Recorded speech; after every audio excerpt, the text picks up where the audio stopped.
It's happening.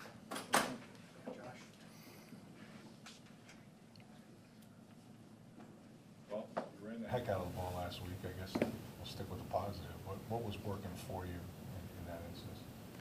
We're really getting a hat on a hat coming off the bye week and pressing on these guys we got to have that to get really explosive runs and turn those 5 and 6 yard runs into some of the explosives. So the one that sticks out is the one with Tuck, and he made a hell of a run. But if you look at really everybody on that play, I mean, Tristan's pulling around there, able to get to the safety, and Ryan is straining on the perimeter, able to block Benford, and then Cade had an unbelievable block on the stack backer as well. So it's not coach peak when you say that it takes all 11, but that's really what it takes. And I thought the guys, we challenged them with that going into that game, especially on the road, and they accepted the challenge.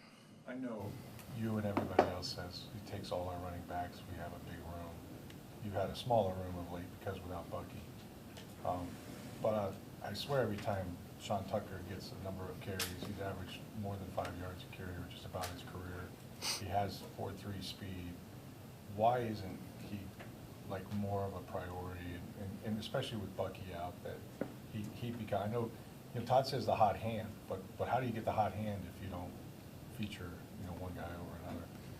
Yeah, even 2 to 3 weeks ago when I think the question was posed in here on that, and he'd been doing a good job and continues to play better. And I think you see in the game what he had 19 carries and Shad had 10 or so. So without giving away a competitive disadvantage in terms of those guys' roles, I think what Sean has proven is that he deserves more carries. From the time that he's playing more with Buck out, he's really gotten more carries essentially each week. And I expect that to continue because he's played really well, and Shad did as well. I think it was over 5 a clip from Shad. So when both those guys are going and you can really have a two-headed monster when it comes to that, then it's a really good thing for the Bucs. To see, obviously, Ben's back out of practice now too, but to see the rushing game you had Sunday with essentially 2 backups in at guard, how encouraging is that for the line as a whole and where it can be? Really good, because I think those guys are coming along as well. I think you're starting to see Mike get even healthier. I think you're seeing Feeney doing a really good job and now having these banked reps of the communication with those guys, and the physical nature they play with as well as the way they practice today is really good to see. So being able to have those guys just step in and that keeps rolling and trying to carry that on from the New England game where it was a really good rush defense and we were able to go for over 100 and then have that kind of performance on the road. It's something we talk about all the time, and it really needs to continue as the season comes down the stretch. We saw Baker running a little bit more, probably for the first time in a couple of weeks last game. How important was that for the offense and putting up all the points that you did? It was huge. It was he's definitely feeling better coming off the bye and having a couple weeks to really get healthy there.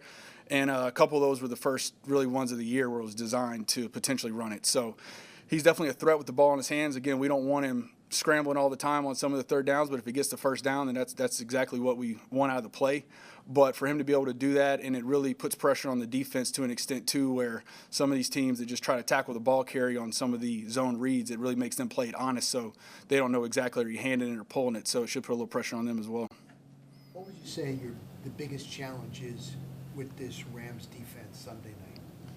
It's a very good unit. The Coach Shula's been there for a long time, so you can tell these guys have a system that they all know. They all have the banked reps of the communication side of it in terms of the scheme. It is a very good scheme. We've seen a very similar scheme this season. But when it comes down to the players, the guys up front, I feel like we talk about it every week, but having Young on the edge and then have Turner in the middle and, of course, Verse on the outside as well. Those guys are really good. The communication between Speets and Landman in the middle is really good. And then on the outside, they got guys that can run as well. And I think another thing you see from them is the depth, especially at the safety position, having Curl and having Kitchens and those guys being able to rotate in there. So not only do they play fast, they're very physical, it's a good scheme, but they have very good depth where they can play with 6 DBs on the field at times. They can move guys from outside to inside, and this thing really keeps humming. I mean, they're not number 2 in the league in terms of points scored for no reason. When you look at that front seven, just how dangerous are they? Because you mentioned some of the players, Young and Verse, but they're a mix of talent and just relative youth. They are. You can tell that they, to your point about the youth, I mean, they come off and they have a good time playing out there. They're really playing off of each other. They get after the quarterback on the early downs, but especially on some of the third down package. And even, like I said, inside, I mean, Turner is a force to be reckoned with inside, and Fisk, he plays super hard as well. So it starts with those guys, but again, there's 3 levels of his defense, and those guys are all physical. They run to the football, and it shows up on tape. This is the second week with Bucky and Chris out there. You talk about, you have to know how much of the game plan. Are they still in the, trying to come back mode? They've been limited. Still trying to get to where you can count on them, I guess. Yeah, they're both getting better. It's both to see them out there and really compared to last week and see these guys, the strides they made even over a week. I'd say it's still a little early in terms of knowing going into the week where you're definitely going to get that guy to be able to have game plan plays for him. Yeah. But it is something that I feel like is getting closer and seeing these guys running. So it's great to see them. And again, like we talked about, it's the energy they bring and the juice they have is really good. When Bucky comes back, do you anticipate it being more sort of see what he can handle, go gradually with him, or you just have to wait to see if he's able to handle the full load? Yeah, I think whether it's Buck or whether it's Chris, it's kind of the same thing, where these guys haven't played in so long to be able to think that they're going to go out there and play 50 snaps or 55 snaps would be unfair to those guys. So seeing how much they can handle, getting them in there on the plays where we know it's really critical to that play, let them build their play strength to get their confidence back up to get back to their top shape. How did Bredesen look out there today? Bred's been improving. Still a little bit to go before the game, but he's still been out there. I think you see strides each day, and he's in a good spot. Josh, when you get to 4th and 2, like you guys did last week, late in the game, 7, 8 minutes, whatever it was, is that purely Todd's call, or do you have, I know you have plays ready, but is there a feel thing where it's like, hey, they just scored 3 straight touchdowns on us and driven the ball, and, what is the conversation there with you and the coach? Yeah, at the end of the day, I want to keep some of those that are really in time between the communication that we have on the field. If we say we're going for it, I think as offense, we're always, okay, let's go for it. And then if we're punting, we're punting. We'll go out there and try to get a stop, get the ball back, and go score.